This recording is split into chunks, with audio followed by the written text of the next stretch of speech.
I'm Patrick, and this is David. And we're here to talk about the Challenger disaster lost tapes and our workflow regarding said show. I'm going to briefly talk about collaboration with multiple drives, or doing, basically Sam just stole my part of the presentation, if we're honest. But yeah, so I'll get through my stuff very quickly, and then we'll get to the interesting stuff that David has to say. And we're gonna give you a little bit of a slideshow and then open it up for questions. So here we go. First things first, collaboration, mirrored hard drives versus network storage. I guess the question is, now that the jellyfish exists, why would you ever use mirrored hard drives? But alas, sometimes it happens where you don't have even a couple grand, you only have a few hundred. So David and I have worked on a number of projects together. We have, in fact, worked in a situation where we've used mirrored hard drives and we have used network storage. The benefit of mirrored hard drives is that they're less expensive, but there's a lot of time cost that's associated with it. For example, to begin with, you have to make a duplicate copy of all of the media onto the second drive, and then as you're going along, any new media that comes along, especially in documentary, where you're continually gaining new footage throughout the process, all of that new media then has to be copied from one location to another, which can slow you down. You can use XML to pass projects between two libraries on two separate drives, but as Sam mentioned, that's not the most robust way to go about things. Alternately, you could, in fact, have both drives plugged into the same machine at the end of the day and then do your project sharing that way, but that's slow and inefficient. So there are all sorts of reasons not to do the mirrored hard drives workflow, but you can, in fact, do it. David and I did at one point in time have exact mirrored copies of drives, and he would send me various versions of acts with XML, and then I was able to either apply effects or titles or so forth and so on and render those out, and then we had to sneakernet, which is not preferable but does work if you're in a tight spot. All right, let's see. Does this button work? Yes, it does. Network storage. How many of you guys have heard of Luma Forge? David and I were lucky enough to be the guinea pigs for the very first share station of all time, and it was amazing. And one of the nice things about shared storage, as you can probably guess, is at this point, you're ingesting once. You don't have to copy the files again. Once they're imported, and anytime you're passing things between people's libraries, now it's just metadata about media. It's not media itself. So there's a lot of time savings, and now that we've got Jellyfish, it's within your price range, most of you, and it's a pretty awesome little solution. And instead of passing XML as Sam described just a few minutes ago, you can in fact use transfer events and transfer libraries. And sometimes I've had people ask me, okay, so what is the point of a transfer library versus just having both libraries open and passing things that way? And I think probably the most practical way to explain this is, if I'm working on something and he's working on something and we don't want any downtime between the two of us, if I can open just a small little library, throw something in it, close it, and then he can open it on his side, and neither of us have had to close our libraries, our working libraries, we've just saved ourselves minutes of time. And if we're doing this, multiple times a day, that can add up to, hours over the course of production. So that is the exciting, sexy subject of shared media and collaboration, in short. And I'm now going to pass it over to David for organization and editing the documentary. Well, don't sell yourself short. I mean, I think that was pretty sexy. But hopefully this will be of interest. So the Challenger disaster lost tapes, a little different kind of documentary. It's all archival footage, no narration, no interviews. So kind of a tough task, trying to make a story using solely kind of media to tell the story. Reporters and press conferences and just images, kind of, without the benefit of voiceover or anything. So Right. the other tough thing about this, not a normal documentary where maybe, you know, you're going to submit it to a film festival and you have as much time as you need to kind of get it done. This was on an accelerated schedule. I think we began in around August. It was airing on the 30th anniversary of the Challenger disaster in January on National Geographic Channel. So we only had about 4 or 5 weeks for the rough cut, which, you know, normally I would like about 8 weeks if I had my, you know, preference. But so everything was kind of sped up. We didn't have a lot of time to waste. And I was working remotely for the beginning of the job, so this is something we did, which is maybe a little different. We had researchers pulling footage from various archival houses, such as, you know, NBC, CNN, AP, and then also going to local radio stations and stuff like that to try to find audio around that time that could help tell the story. So our researcher came up with different folders you can see here to kind of break up the story chronologically. Maybe it would have helped to number them, but we didn't do that. So we had them split between footage and photos because I like to have the stills separate. Didn't really know about smart collections that maybe I could have just used that to separate stills, but yeah, could have been helpful. But you know, I'm kind of more of a novice when it comes to Final Cut 10. I just started less than a year ago, but I'm already completely married to it. Don't plan on, you know, using any other nonlinear editor if I can help it. So is that like just for now, or I'm is that just the learning. rest of your life? Your Final Cut? Yeah, well, I mean, I'm willing to make that commitment here and now. If we want to vows or anything, we can do it.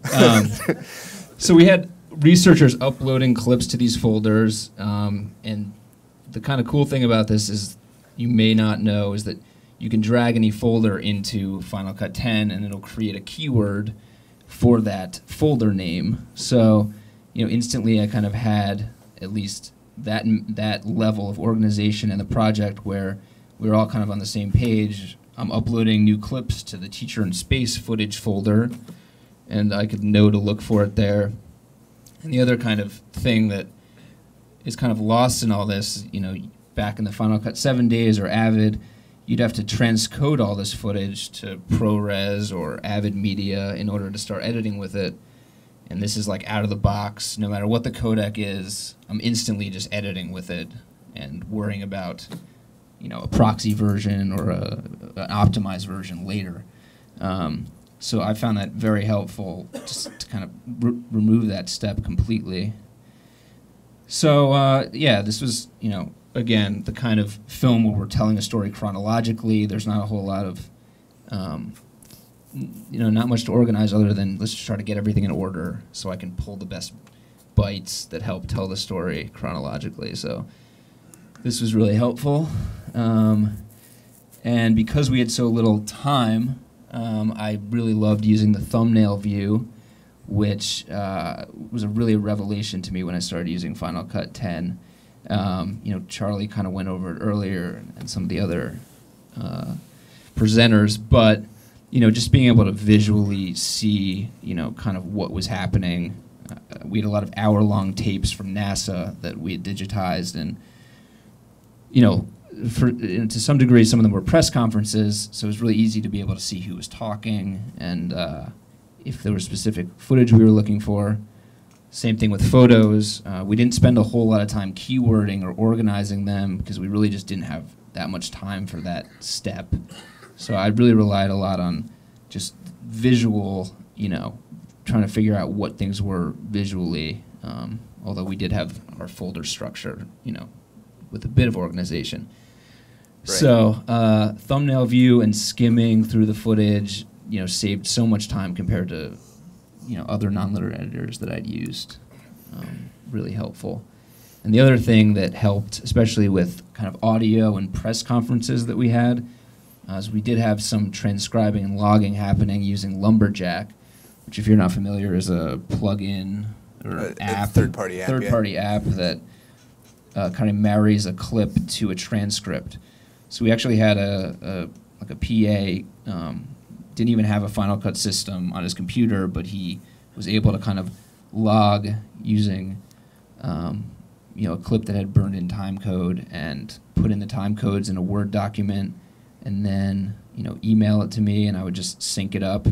I had him asterisk if there's a certain byte that was particularly good that he thought we might want to use. But essentially, I can just read through, if you can see, essentially the transcript, and each time a new person talks, it's kind of a keyword with that person, which makes it really easy if you're,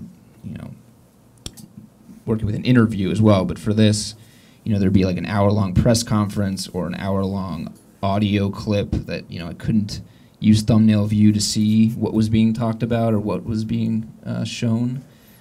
So that saved a lot of time and made it really easy to, find good stuff with the help of people that are willing to transcribe. Right.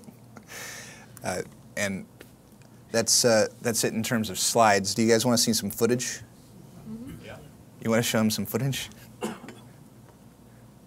Sure. Did I escape? Thought it was. We broke it. There we are. So here's the actual project that David was editing in, and I can. Don't mind the yellow exclamation points. I don't know how those got there, but it's just kind of a metaphor for my whole relationship with my new married relationship with Final Cut 10. I just don't worry a whole lot about anything. I just kind of let my brain do the work, and I don't worry about organization that much, which, maybe I'm not the best role model to be talking right now, but I tend to stack my clips, 4 clips deep. Right. Part of that is a lot of the time we're still figuring out a lot in the edit in terms of what footage costs and what we're going to be able to afford, what rights we're going to be able to get to certain footage. So I like to kind of layer in different footage, and then you can take advantage of the clip view to obviously actually see what you're looking at underneath, which of course we're working off my fancy USB 3.0 drive, so it's not jellyfish level speed that we're working with, but that always helps me. And then kind of as I was describing, you could click on, I don't know if will audio play? 120 hours of formalized training in the facilities at JSC and KSC. They ran the spectrum. So anything you're wanting to hear. Now, in the KC-135 activities, about 2 hours was spent, obviously not all at 0 G. So we didn't end up using a lot of this press conference. You basically have to, all of this is new to the private Toby citizen, for if you logging will, but it's just amazing that you can literally read through and then just double click on whatever given byte, and then you're there. Some training is given on your range, already selected, and then you can just cut it in, and it's just amazing. I mean, I love that so much, and it's such a time saver. Yeah. I don't know what else there really is to show here exactly, but happy to answer any questions. Yeah. You guys have any questions?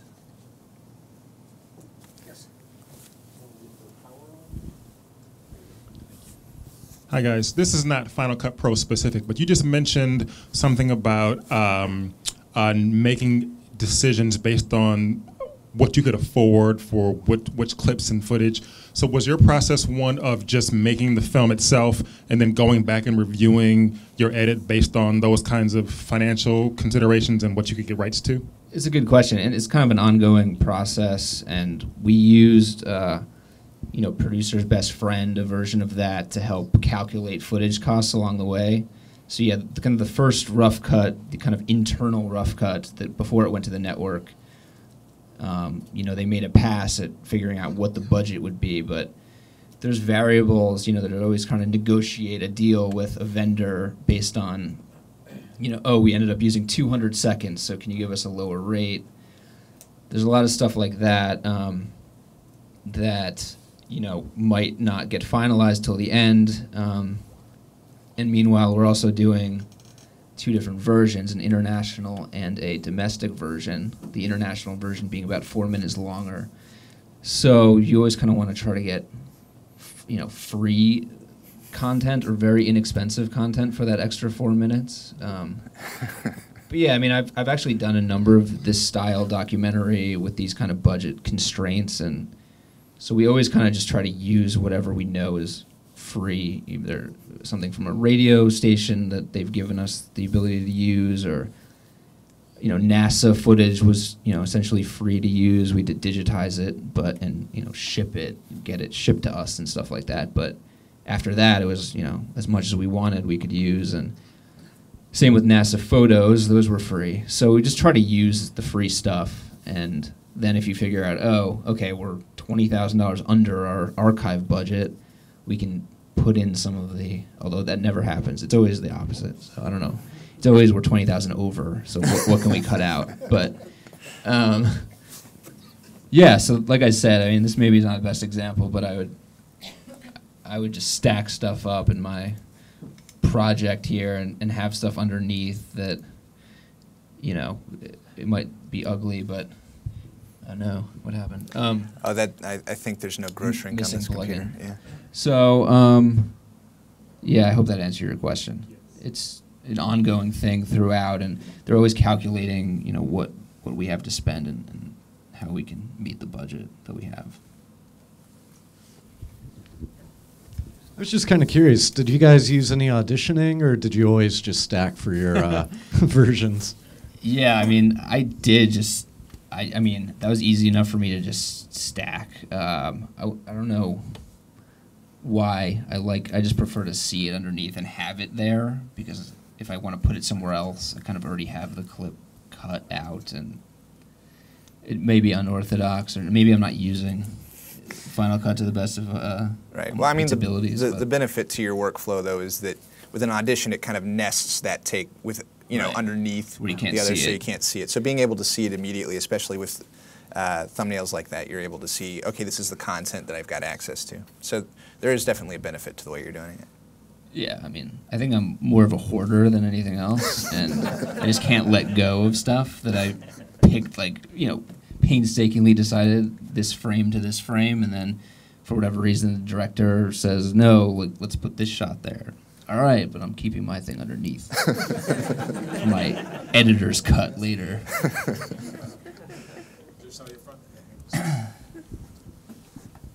Earlier you mentioned that it had no VO or post interviews. Where did those restrictions come from, and how the hell did you keep it entertaining with those restrictions in place, and how difficult was that from an editing standpoint? Like I mentioned, I've done a few in this style that the director kind of came up with this format.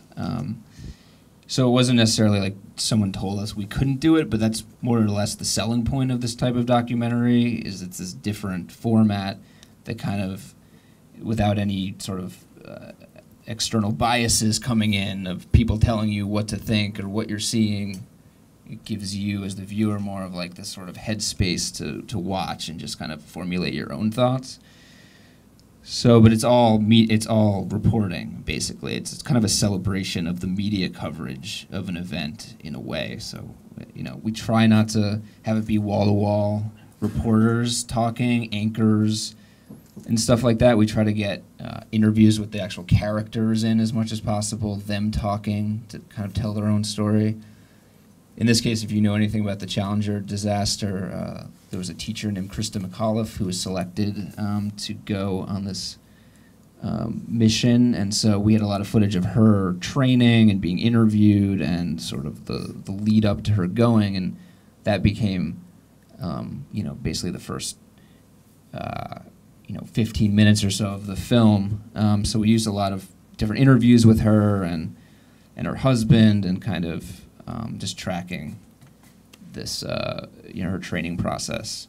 And then the actual, disaster itself, there was a lot of coverage from different sources. So that was the challenging part, was, intercutting these different kind of viewpoints of what happened from Concord High School, where people were watching, people that were at the grandstand that day, and the backup teacher was watching, so we were kind of intercutting these different viewpoints. And so having it organized the way I did, you know, really helped me to just sort of look at, okay, these are the clips I have to pull from this segment of the story, and I kind of did some selection process in terms of pulling down, you know, selects from that footage that I thought might work, and then kind of trimming it down, you know, more and more to the best stuff that we could afford. So. Can you use roles to tag your media source and then identify how much time each one used? Yeah, and we actually did that on back on OJ Speaks. We had each source set to its own role, and then sent an XML from the project to Producer's Best Friend, and Producer's Best Friend was able to calculate for us how much of each source we had. So we were very quickly and easily able to see, okay, this is this many minutes of runtime that we have of CNN, or this many minutes of AP, or this many minutes of Getty. So yes, you can, and yes, you should.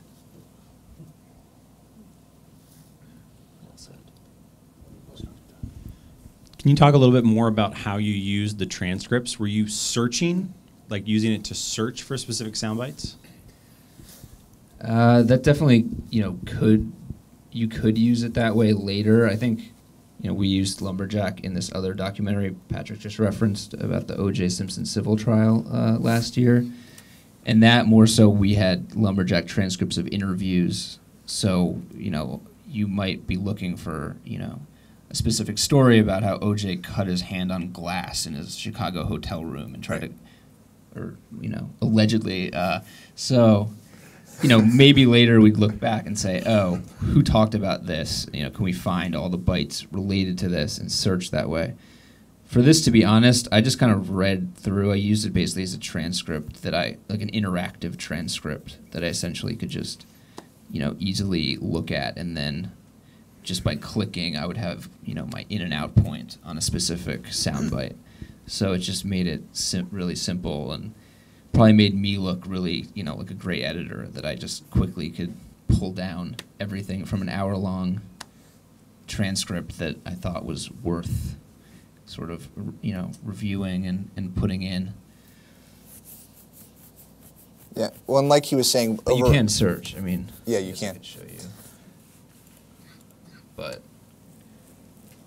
you'll want to go to in logged media. You'll want to go to the keyword collection. Okay.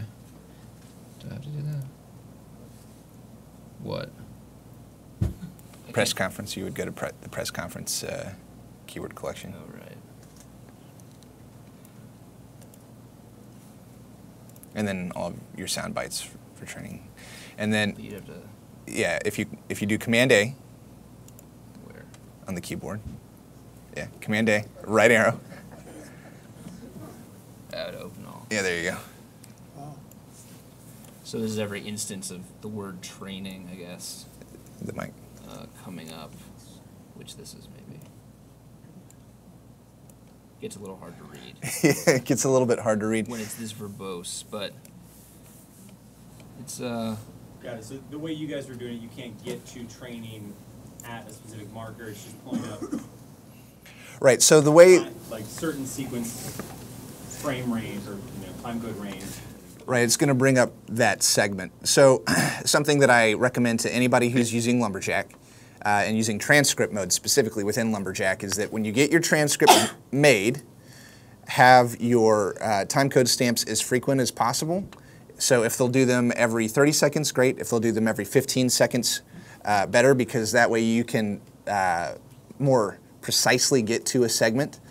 You know, we didn't really use Lumberjack the same way on this project as we did on OJ, because like David was saying, we weren't really working with interviews so much, and he was using it more as just kind of like a readable transcript where you could find the moment.